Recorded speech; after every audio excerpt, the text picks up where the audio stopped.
Hey, this is Mike. Caleb told me I couldn't upload this video unless I included this clip, so I'm going to use this opportunity to tell you that we're on the way to 1,000 subscribers. If you're enjoying our videos or are interested in our band that makes records in 24 hours, we'd love to have you in our community. All right, now to the video. I'm Caleb. I'm Jason, and I'm in a really cool band.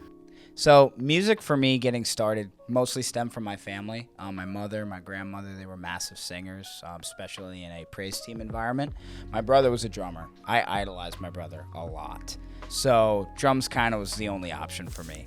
Since I was super energetic as a kid, that was a great outlet anyways, so I kind of just started doing it. I did the pretty stereotypical route, got started in elementary school with band, doing lessons through teachers. For me, music was a lot more technique than anything. Even from a young age, it was let me hone in on things like rudiments and theory and rhythm. Feel wasn't really a massive factor. The biggest push for me in music came in marching band. I started marching band when I was pretty young, about 5th grade on bass drum. Just a tiny, short little kid carrying a drum that was way too big for him. My second practice, it was too big. I fell backwards and it smacked me in the nose and I was bleeding all over the place.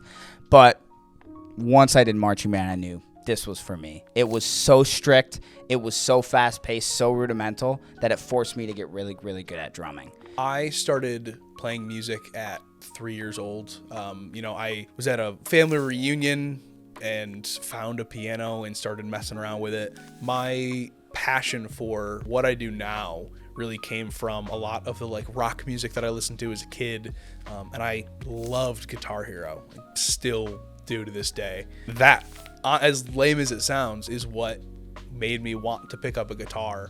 So I started kind of teaching myself guitar, and then from there I was getting a little bit better, and in middle school, high school, my buddy Jack and I decided to go and street perform in Syracuse.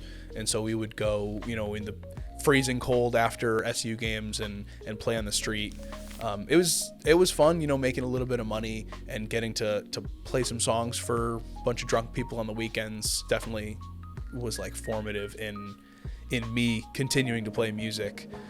And from there, I fell into the role of learning a bass because we decided that we wanted to start a band. Jealousy, I feel you coming over me.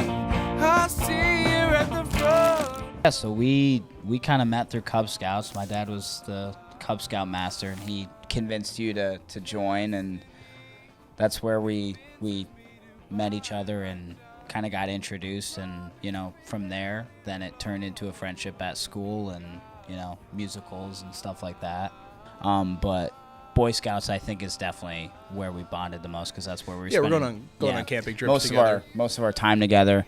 And then from there I remember you were in a band with Jack Callahan, and you asked me to sit in once, and I remember I didn't make it into your band because he hated me. And that's I don't even remember that's that. like the first time we actually played music not in a Boy Scouts or musical setting or a marching band setting together in a rock experience was Jack Callahan saying I don't like this kid, I hate this kid, and I didn't end up getting in the band. So after that, we started playing music together, mostly just jamming in our basement. We'd have other buddies come over. We would just I got a cheap Premier drum set that I think is still within the friend group somewhere. Yeah. I think that's traced its way. We all started on a Premier drum set. Eventually, Caleb joined the band. We started writing music. We started playing some shows, and we played for a while, and then we went and recorded our EP. First it was a bunch of 16-year-olds with our buddy Shane, who now is a Grammy-nominated producer, which is crazy, but recording with our friends at 16 is is really cool. And then from there, I think we played a few more shows and fizzled out a little bit. You went to college. Yeah.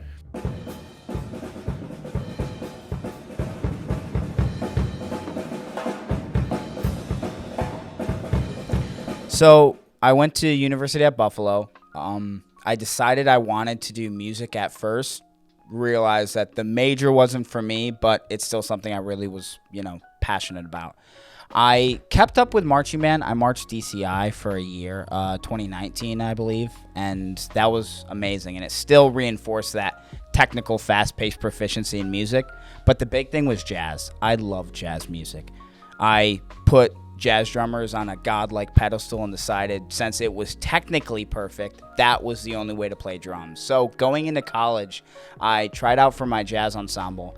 And I sat down on the kit, played as fast and as hard as I could. And my jazz professor, George, he set me down and said, hey, you need to take a step back. I thought that meant I didn't make it. But what he was really saying is music is so much more than just being technically perfect, having crazy chops, and being able to play crazy fast.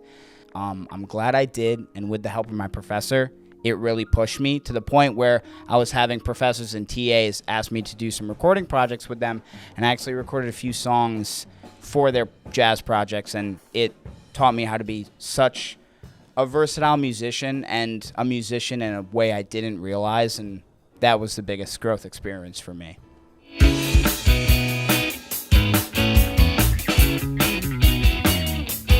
So when I was in college in Colorado, I was like sitting in my dorm room, trying not to think about having to go to class. And I was like writing some songs. It was kind of my first endeavor into like actually songwriting. And then once COVID hit and I moved back home, I was getting the itch again to go and play shows, because I hadn't played any shows in years at that point, just from being in college. I reached out to you and some of our other friends, reached out to Joey, and we got together and made a Barely Float EP. You were in Colorado, Joey was in Rochester at the time, so I think you guys ended up coming over to my house because I had my kit set up and everything in college in Buffalo, and I remember we actually fleshed out the songs in my apartment in Buffalo. And then I believe it was the weekend or 2 weekends after, I went to Syracuse and we went back to the studio we actually went to in high school with the same producer and everything, Shane, and we ended up recording your EP for Yason, and it ended up being really good in my opinion. Yeah, I agree. And I still felt the itch. We played, I put together a couple kind of post-COVID shows with we got a local park. We got Mike and I and a couple of our other friends got together and played some covers and stuff as well. And then we played back at some of the old places that we used to play. So it was kind of a fun, everyone's back after a few months after COVID, and no one really knows what's going on, but we figured out a way to still play some shows, which was cool. I think the biggest thing is after the Yason release, it was just okay, regardless of where we are in life, this is a serious thing, and we had such cohesion, especially after high school, which I think is a big thing. Is everyone, thinks they're doing great in high school and making really cool stuff, and that definitely may be the case. But once your music knowledge and your taste matures, you need to make sure you still have that connection with that person. And after Yason, it was still very much there for us. So even though we were living in different parts of the country, I knew we were probably going to be making music for the rest of our lives together, probably at that point at least, especially after that release. You got me like the summer has. So in 2022, Mike and I decided to make the move to Austin, leave New York and its wealth of positivity and blue skies for Texas. And I started working at a music store. That's where I met Jordan and Billy and Smiley, and half of the other members of a really, really cool band. But Jordan and I started talking one day, and he was showing me a project that he, Smiley, and Axel Odom and Billy had worked on, and it was sick. It was very cleanly produced. I didn't know these guys super well, but I was this music is awesome. And as we would go to work every day, they would keep showing updates, and one day they were dude, we just don't have a drummer, which sucks. And so I was I'm not doing anything, if you guys need a drummer. And, you know, I went to a couple practices just to see, and, you know, that song ended up becoming Avocado Toast. And from there, we kept practicing writing songs, and we put out 4 songs as Vinyl Beaches, which, you know, was incredible. It's all turtlenecks and tummy teas, fire sauce, crunch and spray, rollerblades and hotter babes, jalapeno lemonade. Yeah, so I kind of just woke up in New York and was like, man, what am I still doing here? Yeah, New York sucks. And yeah, a big driving factor. Obviously, you know, you and Mike being here and y'all being my lifelong friends, I wanted to make music. But a really big driving factor was really cool band. You know, when I was living in New York and you guys were here for the first couple of years, I saw like the releases of like the first few volumes, and I was like, man, I have to be a part of that. I was working with Jordan at the time, and we were doing Vinyl Beaches stuff, me, him, and Billy and Smiley. But he came to me with the idea and was like, I want to get like a tight group of people to try this thing, and that's how we ended up doing Volume 1. Since then, I've been on Volume 1, 2, 3, Volume 5, the Christmas EP. Jordan and I did Too Many First Dances, the single, and, you know, that stuff has like been a driving force in why I want to keep making music. And then, you know, Volume 6, which isn't out yet, but was like honestly one of the tightest albums that we've done. You know, having you here, having it at our house was really sick. I think it was like just overall, it's really sick that we got to, Yeah, to do that. it was an absolute blast.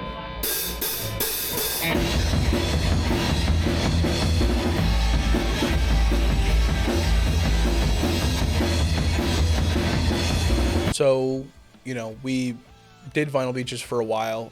Once Jordan moved back to Utah, you know, me and Smiley and Billy kind of looked at each other and we're like, well, what do we want to do? And he moved away. He moved away the same month that you moved here. You helped him move.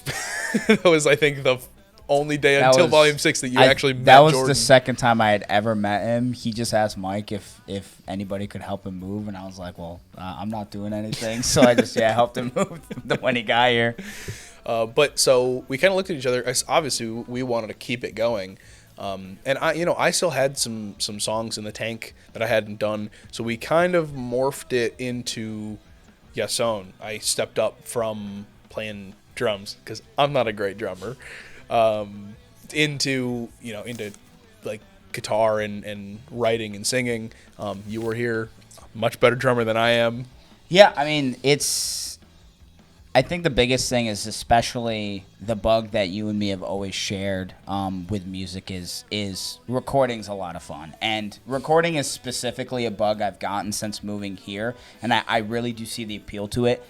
Nothing's like the rush of playing live, though, and it's so much fun. So you and me have always agreed on that point. So the second I got here, I think especially with like the newer Yason stuff, we were so geared towards playing live shows. And like, I know even playing a lot of the Vinyl Beaches stuff live, we do a lot of that too.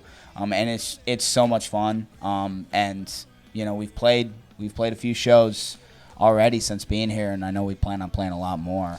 Yeah, I think especially for me, I mean, the point of Vinyl Beaches really was, you know, I mean, Jordan has the brain of like, I just want to record music, I want to make as much as possible, and we didn't really talk much about playing live. So once I was kind of now leading the project, it was like, well, we all want to play some live shows, and I think that is something that I'm like is finally filling that bug again, because recording, you know, I think really cool band fills my like desire for recording. And obviously we're gonna record some more music, and we got stuff on the way, but like being able to go and play shows in Austin is the reason that I moved here. Never had a great summer, that was written about. I'll just stay in my